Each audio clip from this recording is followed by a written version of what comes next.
नमस्कार, व्यापार की खबरों में आपका स्वागत है। मैं हूं आपके साथ आकाश। अगर आप दिवाली या छठ पूजा पर घर जाने की तैयारी कर रहे हैं तो आपके लिए जरूरी खबर है।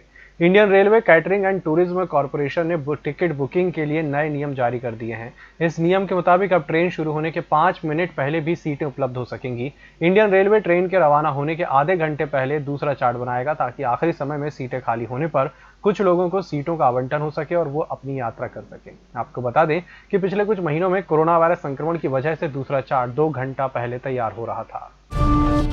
कैनरा बैंक ने मार्जिनल कॉस्ट लैंडिंग रेट आधारित लोन की ब्याज दरों में कटौती की है। ब्याज दरों में अधिकतम 15 बेसिस पॉइंट्स तक की कटौती की गई है। Repo rate linked landing rate को 6.90% ही रखा गया है। इसमें कोई बदलाव नहीं किया गया है। नई ब्याज दरें 7 नवंबर से लागू हो गई हैं। मार्केट रेगुलेटर भारतीय प्रतिभूति एवं विनियामक बोर्ड यानी कि सेबी ने म्यूचुअल फंड में एक नई कैटेगरी लॉन्च की है। यह कैटेगरी फ्लेक्सी कैप के नाम से होगी। जैसा कि नाम से ही पता है, सेबी म्यूचुअल फंड में और फ्लेक्सिबिलिटी देना चाहती है। आपको बता दें कि सेबी ने साल 2017 अक्टूबर में म्यूचुअल फंड स्कीम के लिए कैटेगराइजेशन और रैशनलाइजेशन के गाइडलाइंस जारी की थी।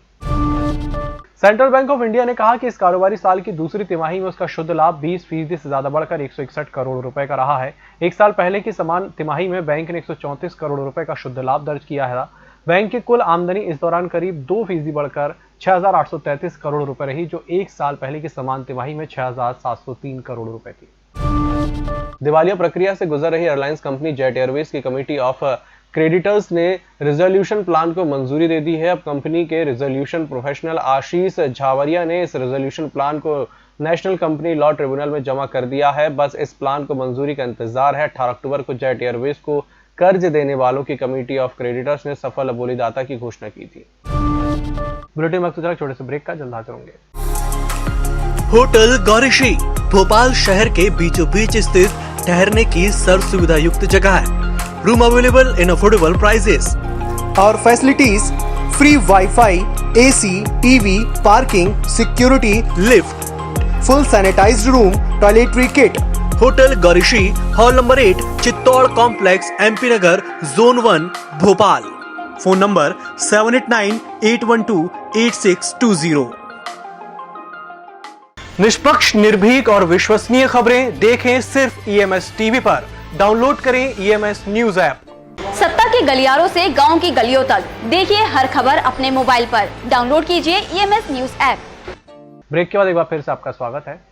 भारतीय रिजर्व बैंक के नवनियुक्त deputy governor M Rajeshwar Rao ने कहा है कि फाइनेंशियल सिस्टम में स्टेबिलिटी बनाए रखने के लिए बड़ी नॉन बैंकिंग फाइनेंस कंपनियों के लिए बैंकों जैसे सख्त नियम होने चाहिए। उन्होंने साथ ही कहा कि अन्य फाइनेंस कंपनियों के लिए नियम थोड़े नरम होने चाहिए। उन्होंने कहा कि माइक्रो फाइनेंस इंस्टीट्यूशंस के रेगुलेशंस की भी समीक्षा की जा सकती है। सरकारी कंपनी भेल को कम राजस्व के कारण सितंबर तिमाही में 552 करोड़ रुपए का घाटा हुआ है। कंपनी ने शुक्रवार को इसकी जानकारी दी। कंपनी को साल भर पहले की समान तिमाही में 120 करोड़ रुपए का शुद्ध लाभ हुआ था। कंपनी ने बीएससी को बताया कि इस दौरान उसकी कुल आय साल भर पहले के 6,359 करोड़ रुपए से कम होकर 3,793 करोड़ रुपए पर आ गई है। देश का फॉरेक्स रिजर्व फिर एक रिकॉर्ड स्तर पर पहुंच गया है। भारतीय रिजर्व बैंक यानी कि आरबीआई के शुक्रवार को जारी आंकड़ों के मुताबिक 30 अक्टूबर को समाप्त सप्ताह में यह 18.3 करोड़ डॉलर की उछाल के साथ 560 अरब डॉलर पर पहुंच गया। इससे पहले 23 अक्टूबर को समाप्त सप्ताह में ये 5.412 अरब डॉलर उछलकर 560 अरब डॉलर हो गया था।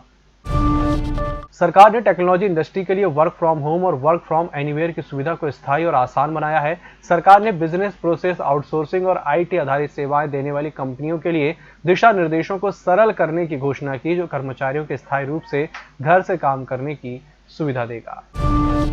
भारत के लिए रोजगार के मोर्चे पर बुरी खबर है। आर्थिक सुधार के बावजूद अक्टूबर में मई के बाद पहली बार रोजगार में गिरावट देखी गई है। अक्टूबर में लगभग 5.5 लाख नौकरियों का अनुमान नुकसान हुआ है। इसकी जानकारी centre for monitoring Indian economy के आंकड़ों में मिली है। 1 नवंबर को समाप्त हुए श्रम बाजार में साप्ताहिक विश्लेषण में CMIE ने कहा कि अक्टूबर 2020 मई महीने में रोजगार में रिकवरी शुरू होने के बाद अक्टूबर पहला महीना है जब रोजगार में गिरावट दर्ज हुई है। इस बुलेटिन में फिलहाल इतना ही। इसी के साथ मुझे दीजिए इजाजत। नमस्कार। सत्ता के गलियारों से गांव की गलियों तक देखिए हर खबर अपने मोबाइल पर। डाउनलोड कीजिए ईएमएस न्यूज ऐप।